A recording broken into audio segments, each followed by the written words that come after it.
Bonjour à toutes et à tous, je suis ici Pressa, Patrick Riguet, et je suis avec vous aujourd'hui pour la traditionnelle revue de marché de tous les mardis que je fais pour Daily FX, FXCM, mon partenaire et courtier FXCM, et sa section recherche Daily FX. Donc je vous laisse regarder comme d'habitude les avertissements, le panneau d'avertissement sur ce que représente le trading. Voilà, ça c'est fait. Maintenant, je vous laisse regarder mon site blog avec l'offre de partenariat à laquelle vous pouvez prétendre lorsque vous ouvrez un compte chez mon partenaire courtier FXCM de minimum 2000 euros. Et si c'est le cas, vous pouvez obtenir la formation totale à l'Ishimoku, donc vous cliquerez sur cette icône, vous verrez de quoi il s'agit, ou bien 3 heures de coaching personnalisé via un logiciel de conférence en ligne comme celui que j'utilise actuellement, à la différence que vous avez vous aussi la parole, on peut dialoguer ensemble et donc il est possible de faire ce coaching. Donc pour en savoir plus, vous vous rendez sur ishimoku-kinko-yo.info ou bien vous tapez tout simplement Ishimoku dans Google et le site apparaît en première, deuxième ou troisième position en fonction des jours. Vous cochez ensuite la case ici offre FXCM et vous pourrez voir toutes les offres de formation avec Ishimoku gratuites en cas d'ouverture de compte chez FXCM. Passons maintenant à la revue de marché. Donc je vais commencer par l'euro USD. Vous savez, si vous avez suivi mes précédentes revues de marché de la semaine dernière, après ou avant la Fed, je ne sais plus, avant la Fed sans doute, et la semaine précédente avant la BCE, vous allez voir, je vais faire un billet sur le blog, un nouveau billet sur le blog aujourd'hui, euh, qui aura pour titre Les banques centrales font le printemps. Donc je vais revenir en détail sur ce qui a été dit à travers des articles de presse au niveau de la BCE, de la Fed, de la BOJ, de la BOE, etc. Donc vous trouverez quelques articles de presse relatant et résumant un petit peu ce qu'il faut savoir pour trader concernant les banques centrales qui ont fait le printemps ces dernières semaines. Vous trouverez aussi des articles de presse économique en général, vous trouverez des ressources Ishimoku, vous trouverez toute une catégorie de sujets sur le nouveau billet du blog que je vais publier dans la journée ou dans la soirée. Et si vous êtes inscrit à la newsletter, vous serez informé automatiquement.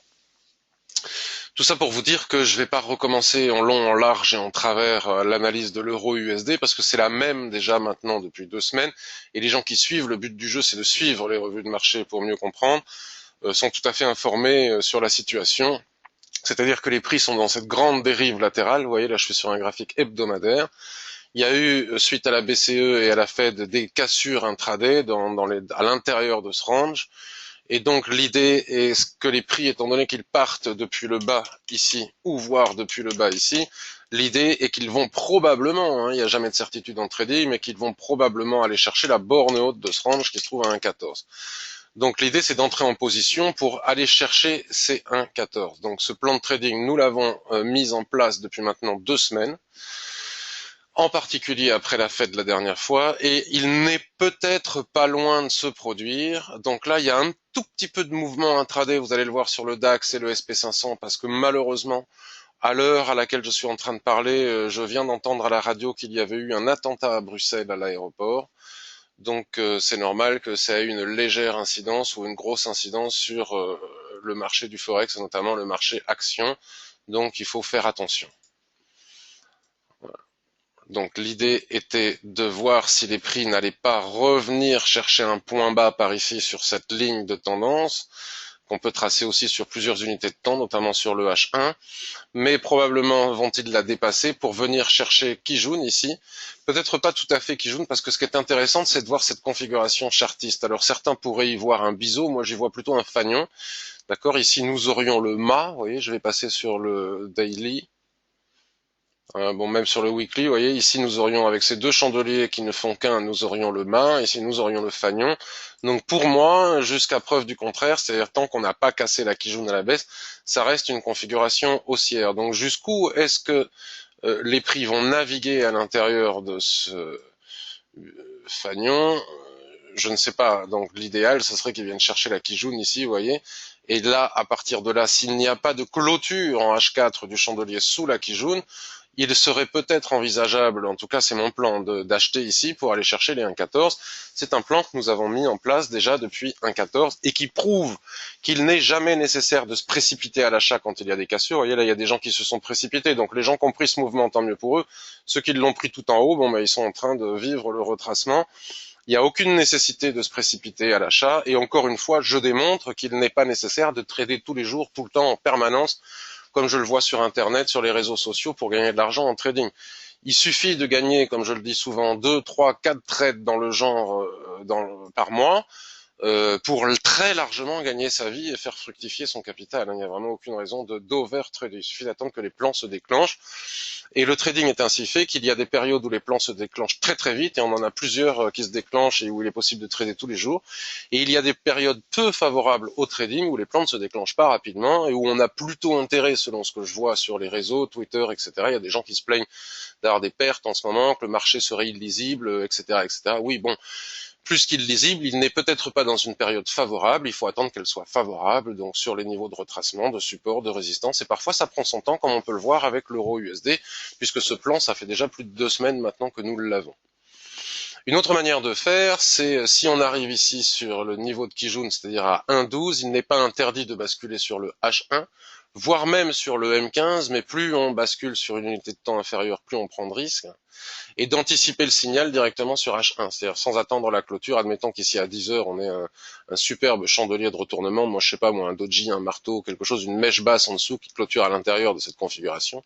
Il est possible d'envisager d'acheter directement sur un 12, on a dit, ça serait plutôt sur le niveau de la SSB qui est ici, vous voyez, tous les niveaux mènent à Rome. Alors ça serait l'idéal, ça serait que ça se produise ici, parce que tant qu'on est dans cette dérive, on peut toujours acheter en bas, mais c'est quand même, bon, on ne sait jamais, si vraiment c'était un biseau, comme disent certains, ça pourrait casser par le bas.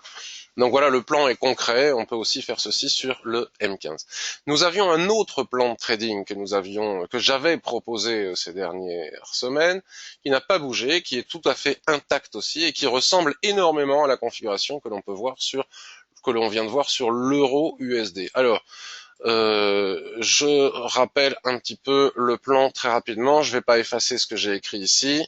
Donc là, nous sommes sur l'AUD USD, donc sur un graphique hebdomadaire. L'idée était de tracer une ligne comme ça, une droite, et d'imaginer que les prix, en partant ici de cet avalement qui est en bas de cette configuration double bottom chartiste, puisse éventuellement dépasser le niveau de Kijun qui est ici, vous voyez, il l'a dépassé d'ailleurs, le niveau de Kijun et de SSB ici à 0,75, pour aller chercher le haut de cette oblique si elle serait ainsi validée par un troisième point de contact. Donc dans le fond, c'est de la contre-tendance, mais en intraday, on peut être dans une tendance tout à fait intéressante. Donc l'idée était la même, ne pas rentrer sur une accélération haussière suite à la cassure des 0,75, avions-nous dit. Ne pas rentrer sur accélération haussière, ça ne se fait pas, on peut toujours subir un retracement, attendre le repli qui est en train de se produire.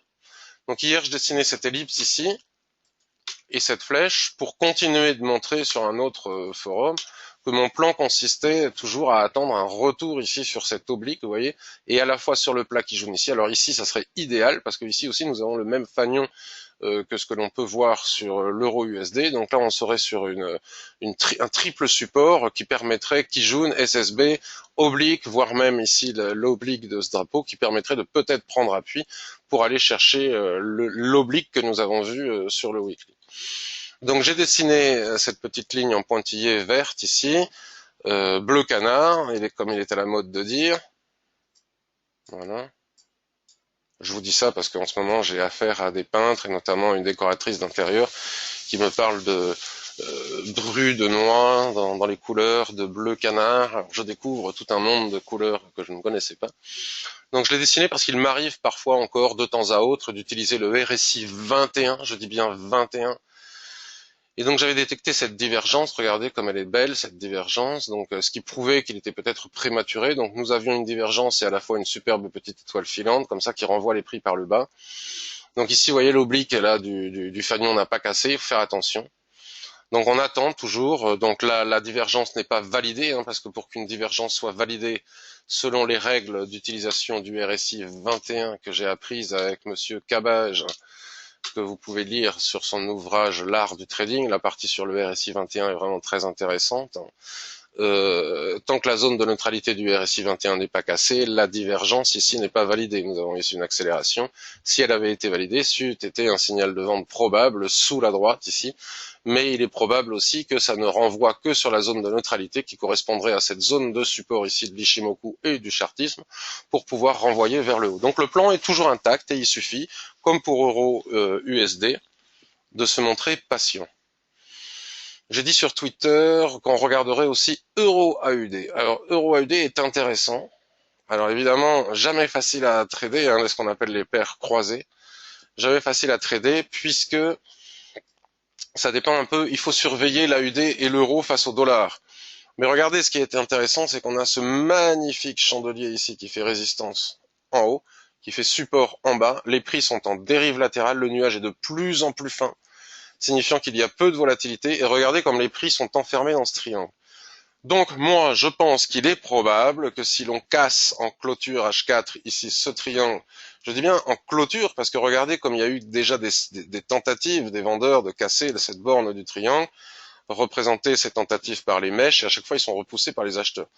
Mais enfin, on se rapproche de plus en plus de ce que l'on appelle l'apex de ce triangle, et donc il va bien falloir que ça sorte dans un sens ou dans l'autre. On va ajuster, je l'ai fait hier, on va ajuster sur les mèches pour être sûr de ne pas se tromper, hein, d'être sûr que ça casse bien le niveau avec les mèches ici.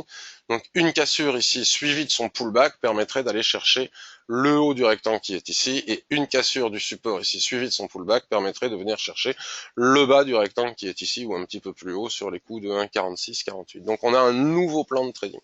Mais j'insiste sur le fait que c'est pas facile de trader les paires croisées. Donc bon, c'est un plan de trading, je le vois, j'en parle, je ne donne pas de signaux, je dis ce que je vois, je dis ce que je fais. Chacun est responsable de ses actes, et en tout cas, si j'entre sur la paire, c'est toujours en respectant un money management strict et rigoureux, n'impliquant pas plus de 1, voire 1,5% grand maximum de perte par rapport à mon capital si jamais je perds le trade, et ce, quelle que soit la quantité de pips, bien entendu. J'avais parlé aussi du NZD JPY, qui est dans une configuration similaire. Vous allez comprendre pourquoi. Tac, regardez. Donc là, je vais abaisser mon RSI 21 qui me parle pas beaucoup puisque comme on est en range, il n'a pas grand chose à me raconter.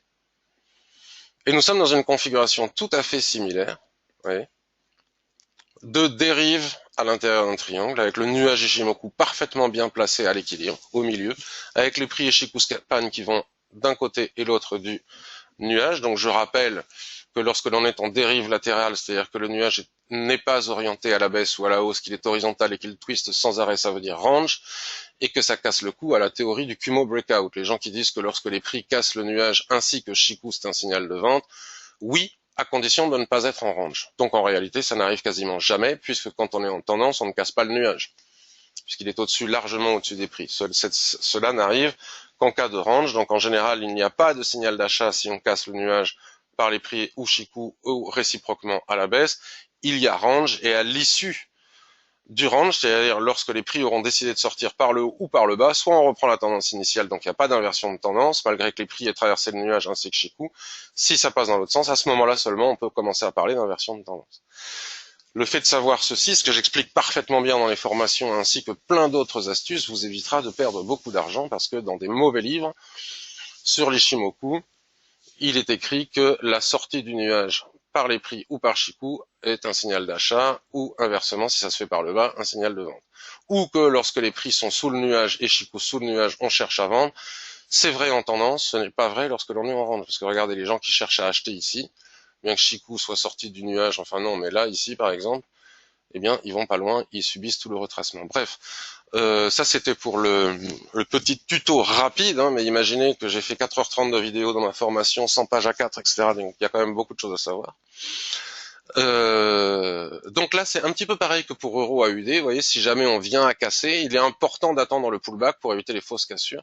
Nous pourrions venir chercher le bas de cette figure ici à 73,83 et le haut de la figure ici à 77,60 si on casse par le haut après pullback. Et bien évidemment, après être allé vérifier sur les les unités de temps supérieures, la validité, la faisabilité du trade en fonction des obstacles qu'ont les prix ou Chikou. Mais comme on peut le voir, les prix et Chikou n'ont pas beaucoup d'obstacles. Là, il y aura la Tenkan. Mais il y a quand même des points à prendre jusqu'à la Tenkan. En intraday, il y a plus de 120 pips. Et en dessous, il n'y a pas vraiment d'obstacles. SP500. Alors, voyons ce qui se passe. Je suis sur le 1 minute parce que comme je fais pas du tout d'intraday depuis quasiment 15 jours maintenant, j'ai fait un peu de scalping hier sur le DAX, donc je me sers, et avant-hier aussi, vendredi je crois, donc je me sers du SP500 comme indicateur. Donc là, il se passe qu'il y a eu cette situation terrible à Bruxelles, je sais pas ce qu'il en est. Alors le SP500, nous sommes en plein plan de trading. Souvenez-vous que parmi les plans de trading, il y avait un plan sur le SP500. Donc exactement comme je viens de vous l'expliquer avec les triangles, nous avons ici le nuage qui est tout à fait à l'horizontale, qui twiste sans arrêt et qui nous indique que les prix sont dans une dérive latérale et qu'il n'y a pas de tendance.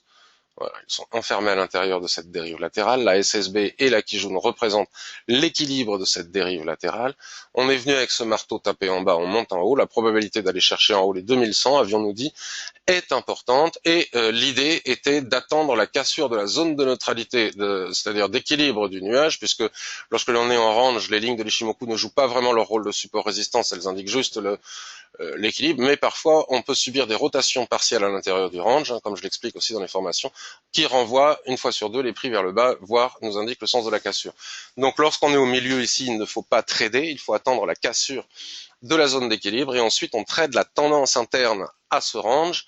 C'est ce que nous voulions faire sur le H4. Voilà.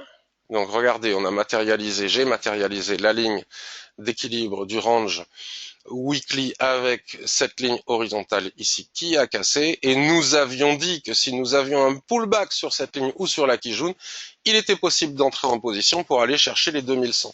Donc ça fait partie des plans que j'ai proposés ces 2 dernières semaines et qui s'est déclenché. Hein. J'en ai aussi parlé sur le forum. Donc je vais vous montrer le forum. Alors je crois, ah ben voilà, vous voyez, hop, le forum, Ishimoku, tac, voilà, j'étais en train de parler, voilà, là, le 13 mars déjà, nous sommes le 22, j'avais déjà donné ce plan de trading, vous voyez. Nous avions déjà parlé de ce plan de trading, comme nous en avons parlé lors des récentes, lors des dernières vidéos, veuillez m'excuser. Je pense parfois à autre chose et mon cerveau se perturbe. Je pense à cette histoire de Bruxelles, ça me perturbe. Voilà. Donc je disais, le 17, c'était le 17, le plan était toujours actif, ou même c'était déclenché avec le retracement que nous avons eu ici. Vous voyez, donc les gens qui sont entrés en retracement ici suite au plan en 2008 ont déjà gagné pas mal de points pour aller chercher les 2100. Et puis en plus, ce qui est intéressant, c'est que de toute manière, s'ils mettent leur stop à zéro, ils ne peuvent plus perdre le trade. Donc il n'y a plus vraiment de risque. Si on n'a pas pris le train, le marché va peut-être nous donner l'opportunité de le reprendre soit ici, soit ici. C'est une autre opportunité pour aller chercher les 2100. Mais attention, parce que ce mouvement violent que nous avons ici et maintenant est sans doute lié aux attentats que nous avons à Bruxelles, notamment en ce qui concerne les valeurs liées à l'aviation, etc. Donc le DAX va suivre. Voilà, le DAX suit. Alors attendez, j'enlève mes... Voilà, mes plus 56 pips, mes moins 39 pips. Voilà, vous voyez, j'ai rien à cacher. Hein. J'ai fait du trading hier, j'ai gagné une fois 70 pips, j'en ai perdu une autre fois 39. Donc voilà, ça c'est pile poil l'événement que nous sommes en train de subir actuellement. Enfin, les prix se sont malgré tout arrêtés sur cette résistance, vous voyez, une étoile filante sur cette résistance. Et maintenant, il faut attendre parce que c'est pas du tout le moment de trader lorsque ce genre de situation se produise. Alors moi, je pense que cette droite de tendance, vous voyez, cette ligne de tendance est nettement plus correcte que celle-ci. Celle-ci n'est pas valable du tout. En tout cas, tant que nous n'avons pas au minimum un troisième point ici, on ne peut pas considérer qu'elle soit valable. Ça, on trace des lignes comme ça quand on veut se faire plaisir. Genre, on est à l'achat, et pour se faire plaisir, on trace une fausse ligne de tendance, histoire de dire que ça va peut-être rebondir ici. Sauf qu'on ne peut pas le deviner, puisque tant qu'on n'a pas 3 points de contact, ça ne fonctionne pas. Donc en attendant, la bonne ligne de tendance devait être tracée ici. Et c'est exactement là où les prix se sont aussi arrêtés. Donc celle-ci, je la trace comme ça, de façon totalement hypothétique. Bah voilà, c'est déjà pas mal, hein. Nous avons toujours notre plan. Oula, regardez ce qui est en train de se passer. Ça, c'est lié aussi aux attentats, hein, donc il faut faire très attention. Donc, je déteste spéculer comme ça quand il y a des événements de cette situation. Donc, je pense qu'on va arrêter là. Ceci dit, je suis malgré tout trader, donc si à la suite de ce qui est en train de se passer, nous avions une formidable mèche comme ça, hein, une mèche très basse, c'est tout à fait possible par rapport à ce qui vient d'être se produire, avec un chandelier qui clôture à l'intérieur, ici ce serait un superbe signal d'achat. D'accord. Donc là on est en train de dépasser le niveau de la Kijun H4. Donc si aussi on clôture au-dessus de la Kijun H4 avec une mèche dessous, ce serait un superbe signal d'achat. Mais il faut bien attendre et c'est certainement pas le moment de faire quoi que ce soit. AUD USD baisse aussi, hein, c'est normal, mais bon, on a encore de l'espace. Donc nous avons un deuxième plan de trading ici. Tiens, j'ai pas parlé du USD Yen, mais USD Yen, souvenez-vous, nous avions aussi ce plan de trading. Le range a été cassé. Il y a un pullback sur la Kijun, ce qui est tout à fait normal. Et si on revient casser les 110,99 ici, si on vient casser les 111, on a un signal de vente, à nouveau après pullback, pour rentrer et aller chercher des objectifs plus bas que l'on trouvera sur les unités de temps supérieures. Nous avons parlé de NZD-JPY, donc on va le remettre en H4, à mon avis c'est en train de bouger, voilà, tout ça bouge, hein, c'est normal, avec les corrélations, avec le jeu, vous me direz mais quel est le rapport entre le dollar australien? C'est lié aux corrélations, hein, le dollar, le yen devient valeur refuge immédiatement dans ce genre de situation, et comme tout est corrélé, tout bouge en même temps. Nous avons parlé de l'euro AUD, vous voyez, c'est très clair, hein, à la limite, comme les deux sont corrélés, ça serait intéressant de voir où est-ce que vont sortir les prix, et peut-être suivre ce signal, hein, toujours aussi après pullback. Nous avons le SP500, le signal a été déclenché avec le pullback qui est ici, bon mais là on est en train de subir ce retracement, qui pourrait venir s'écraser ici sur la Kijun, sur la ligne de tendance, pour pouvoir nous permettre de rentrer à nouveau à l'achat, renforcer, voire rentrer dans le train, prendre le train si on l'a pas encore pris. Toujours en clôture, bien évidemment, il faut que tout cela soit confirmé. La même chose avec le DAX. Et puis j'imagine que le CAC 40, c'est la même chose. Donc il y a quand même quelques opportunités. Il suffit d'être patient, ça va venir. Je vous souhaite une excellente journée et amis belges, je vous souhaite bien du courage dans cette épreuve.